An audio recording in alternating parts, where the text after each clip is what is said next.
Hello and welcome back to Israel with Aline. Today we have a journey to make together. We will walk through the valley of the shadow of death, understand why this terrible name, and also discover what is the connection of this place with King David and especially with the death of Jesus. So, if you are ready, let's get started.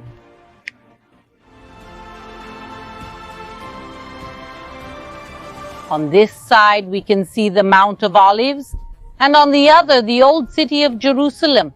And here in the middle, a large valley begins. Could this be the valley that the Bible calls the valley of the shadow of death? That's exactly what we're going to find out together today on our walk. This valley is known by a few different names. It's called the Kidron Valley, the King's Valley, or the Valley of Jehoshaphat. And don't be fooled, it looks small, but it's not. It starts right here, but it goes on for 20 miles.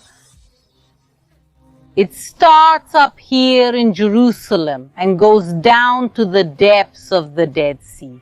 It's a physical and spiritual descent. In these 19.88 miles, there is a descent of 0.74564, 9 miles in altitude. And it reaches the lowest place in the world, the Dead Sea, which is 470 yards below sea level. And it is also a spiritual descent. The journey begins here in Jerusalem, in the holy city. See that we are next to the Temple Mount. Behind the Golden Gate is the location of the Holy of Holies, where the Ark of the Covenant was located. But the path continues down and reaches the 5 cities that were punished and destroyed by God. Among them, Sodom and Gomorrah, and through this path from the heights of the holy city to the depths that we are now beginning.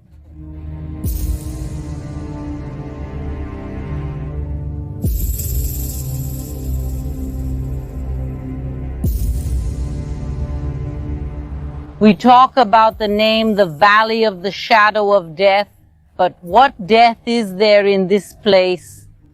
See that here beside us begins a large cemetery. We are now going to enter it.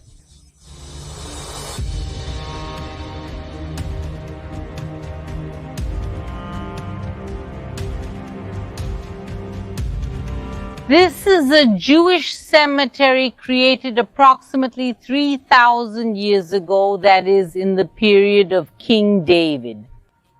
And that's because the Jews are buried outside the city walls. And one impressive thing is that this 3,000-year-old cemetery is still active to this day. And there are a total of approximately 150,000 people buried here.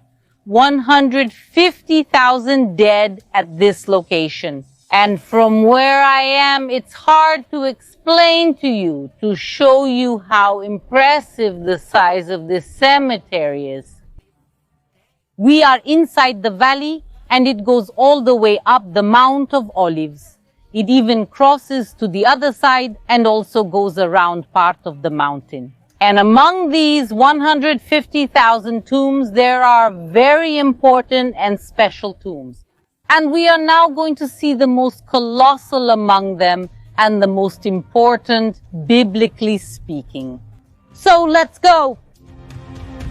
Music. This 20-meter high construction is called Absalom's Pillar.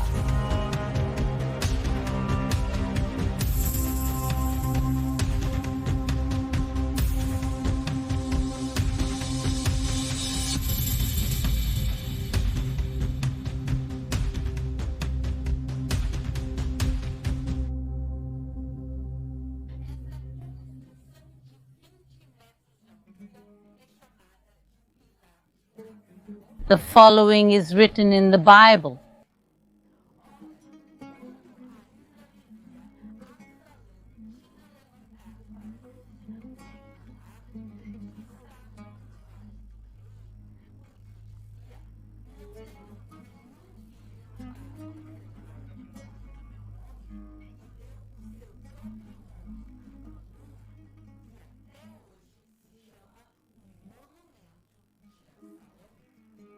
Absalom builds for himself a pillar, a monument in his memory, and for many centuries it was believed that perhaps this was the pillar and even perhaps the tomb of Absalom, who was the rebellious son of King David and a not very beloved person in biblical history. And so, over the centuries, people who passed by here had the custom of stoning this monument. And also parents, Jews, Christians, and Muslims from Jerusalem used to bring their disobedient children to this place to tell the biblical story and tell what happened to children who disobeyed their parents' will. However, more recent archaeological research has discovered that this construction is not from the time of King David and Absalom. It's not 3,000 years old, but rather it's approximately from the time of Jesus, that is about 2,000 years old. Here we see another of the faces of this great monument, but what I want you to see is up there we can see a small entrance, the entrance to a tomb. For quite some time now, the entrance to it has been closed off with these bars.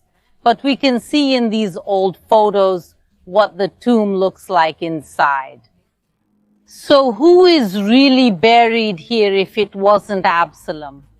Right at the entrance, there is a Greek inscription that is written, "This is the tomb of Zechariah, the martyr, the holy priest, the father of John." This inscription says that Zechariah, the father of John the Baptist, is buried here. However, this inscription is approximately 300 years later to the pillar and to Zechariah and John the Baptist.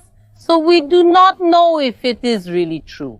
And the other theory of who might be buried here, it says that King Herod Agrippa I, grandson of King Herod the Great, is buried here. This is the most accepted theory among archaeologists, among them Gabi Barkay. King Herod Agrippa, I was the king of Judea, and his death is reported in the Bible. On a designated day, Herod, dressed in royal attire, seated on the throne, addressed them, and the people shouted, "It's the voice of a God and not of a man." And at that very moment, an angel of the Lord struck Herod because he did not give glory to God, and eaten by worms, he died. The Bible tells us how he died, and perhaps archaeology shows us where he was buried. Archaeologist Gabi Barkay really believes this is the place for several reasons. But one thing that also catches our attention is really the architecture, because it is very similar to the tomb of King Herod the Great, which is located in Herodium. Side by side, we can see the similarities. And it's interesting that there is no other tomb of this kind in all the land of Israel. So maybe here really is the grandson of King Herod the Great buried.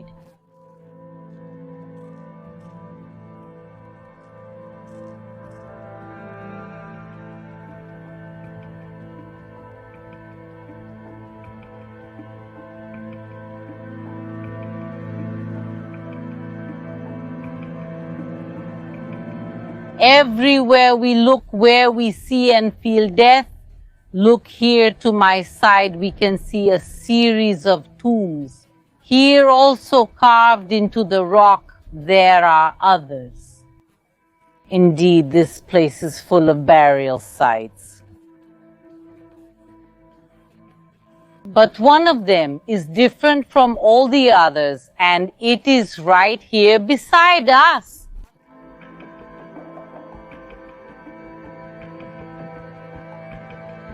Look how impressive. The mountain went this way. What did they do? They dug the mountain, ripped off a good part of it and left only the core, the central part of the mountain.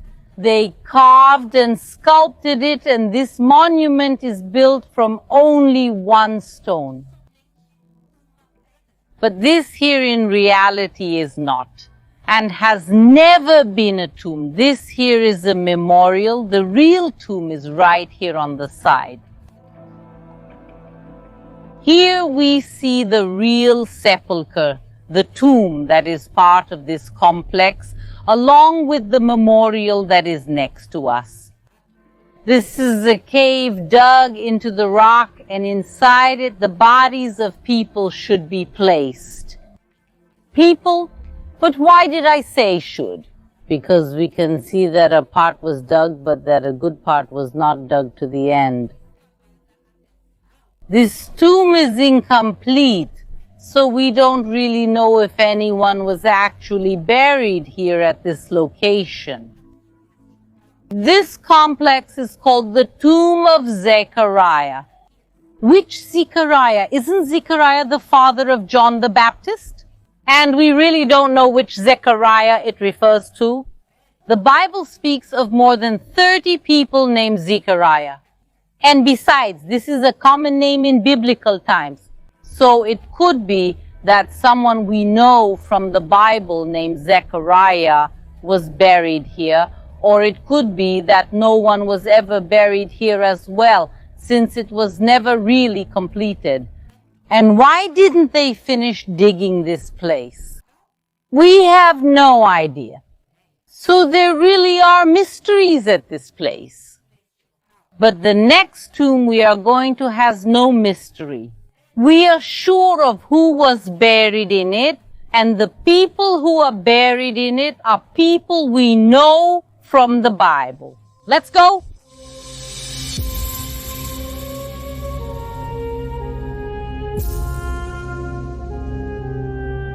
Up there we see another tomb carved into the rock. It even looks like a beautiful balcony.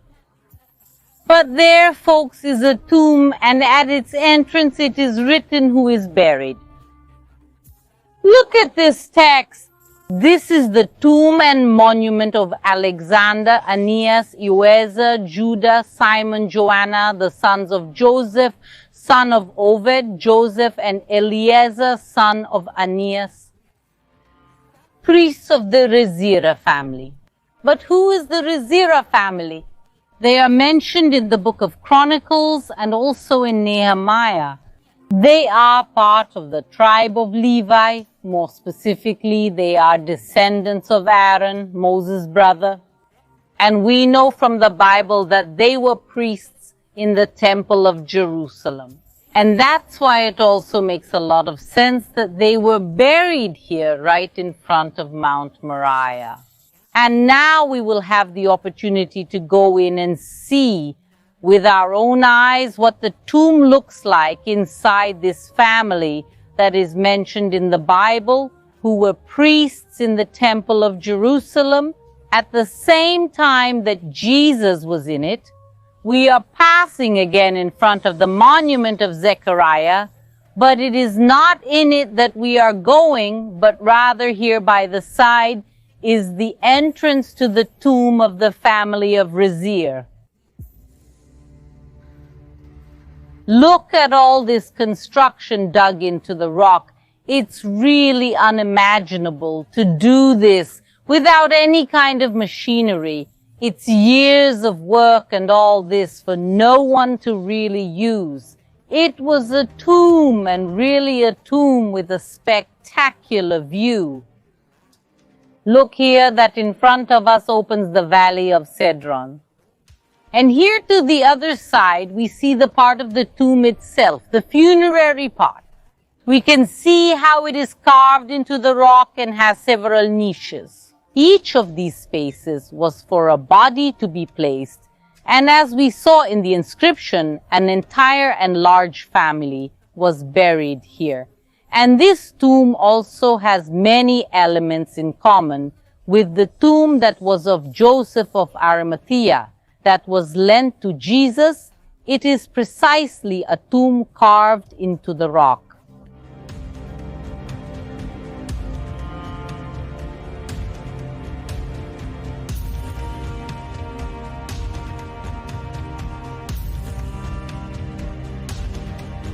And now we are going to one of the oldest tombs that are here inside the valley. In my opinion, it's also one of the most important, biblically speaking. So we continue our journey.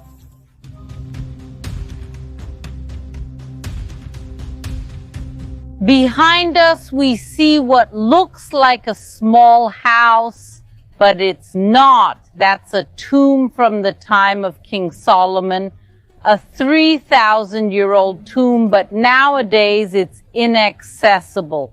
However, this tomb is different from the others we've seen so far because its decorations are Egyptian and there was a pyramid over this little house. Unfortunately, over these 3,000 years, the place was completely looted. They took everything, all the objects, even the bones, and also the pyramid that was on top. But who was originally buried in this place? The person probably appears in the Bible. I want to know if you can guess who is the Egyptian person from the time of King Solomon who was buried here. We know from the Bible that King Solomon marries the daughter of the Pharaoh, and experts believe that this is her tomb. The Pharaoh's daughter was buried here, and that's why Egyptian elements were brought to her final resting place. And many also believe that for a period, perhaps even while she was still alive, this place served as a pagan temple dedicated to Egyptian gods. And this fits very well with what we know from the Bible. In addition to the Pharaoh's daughter, Solomon loved many foreign women, Moabites, Ammonites, Edomites, Sidonians, and Hittites, women from the nations of which the Lord had said to the children of Israel, "Do not marry them, nor let them marry you, for they would turn your hearts to follow their gods." To these Solomon clung out of love. In his old age, his wives turned his heart to follow other gods. And his heart was not faithful to the Lord his God, as the heart of David his father had been. At that time, on the mountain that is in front of Jerusalem, Solomon built a sanctuary for Chemosh, the abomination of Moab, and for Molech, the abomination of the Ammonites. He did the same for all his foreign wives, who burned incense and offered sacrifices to their gods. So perhaps this Egyptian tomb was one of those pagan temples mentioned in the Book of Kings.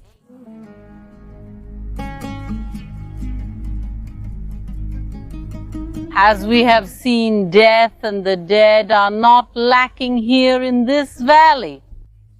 But is this really the valley of the shadow of death mentioned by King David in Psalm 23? Let's now listen to this psalm in its original language in Hebrew and then discover the truth.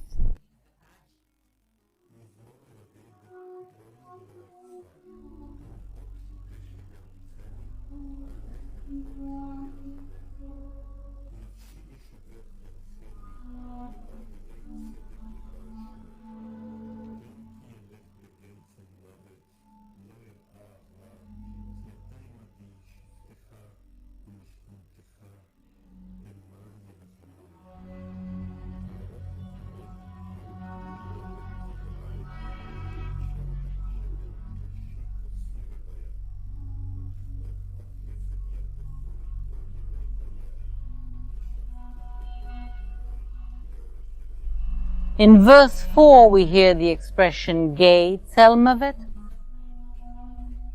Gay means valley, and Tselmavet can have two meanings. Tselmavet, a single word, means darkness. So the name of the place would be the Valley of Darkness.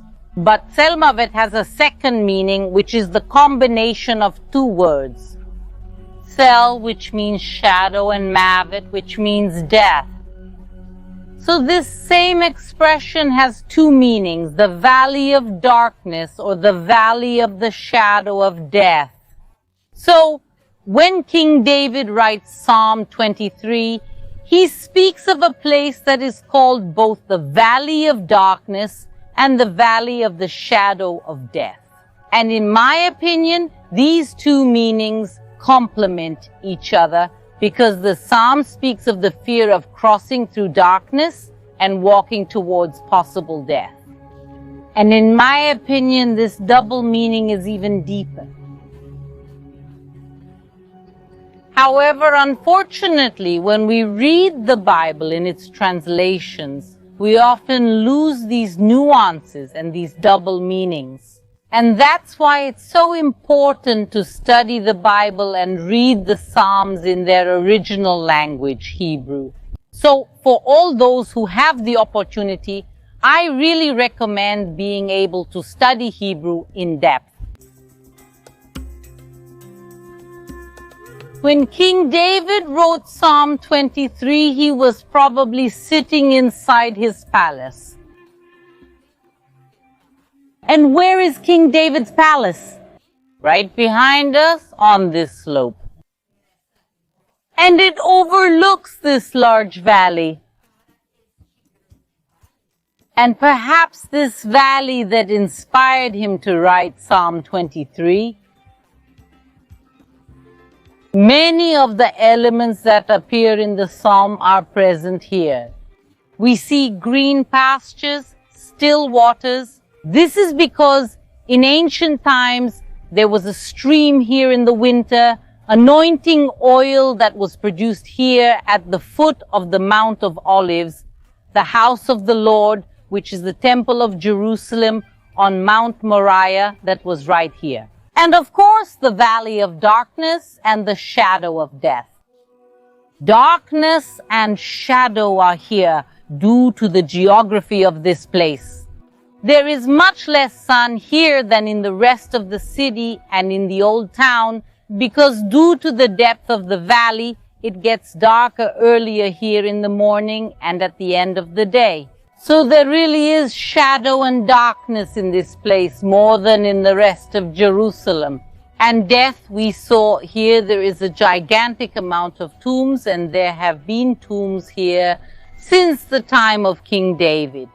So this is the Valley of Darkness and the Valley of the Shadow of Death. The place was not called that in ancient times, but after everything we've seen and heard, we understand that this is probably the valley that inspired King David to write Psalm 23. And the main name for this valley is the Valley of Cedron, or in Hebrew, Kidron, which comes from the word Kedar, which is another Hebrew word for darkness. So this valley is indeed called the Valley of Darkness. And here in the morning and evening, there is a lot of shadow, and we are also surrounded here by death and the dead.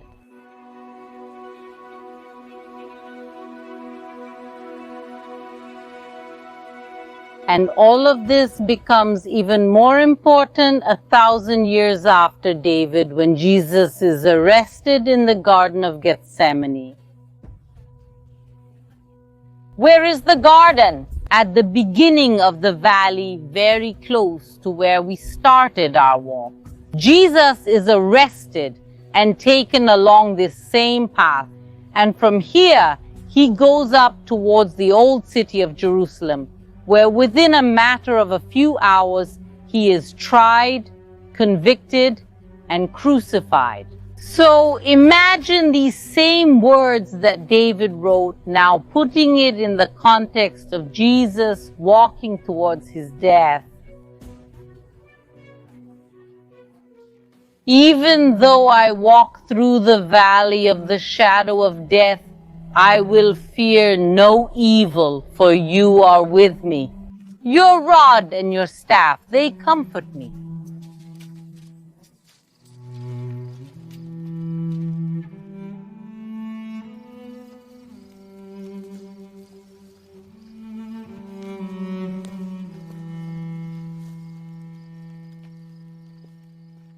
Some of the most important biblical characters passed through this valley, some in joyful moments and others in terrible times.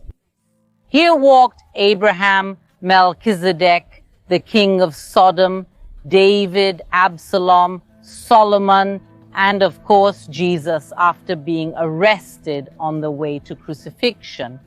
Without a doubt, this valley saw a good part of the historical moments that changed not only Jerusalem, but the whole world. And that's why I wanted to bring you here to walk with me to see through geography, archaeology, and also Hebrew, a deeper understanding of the Bible and the events that happened here. And I really hope you enjoyed our tour, our walk today. If you liked it and want to see more content directly from Israel, don't forget to subscribe to the channel and activate the bell. But that's all for today, folks. A kiss and see you next time.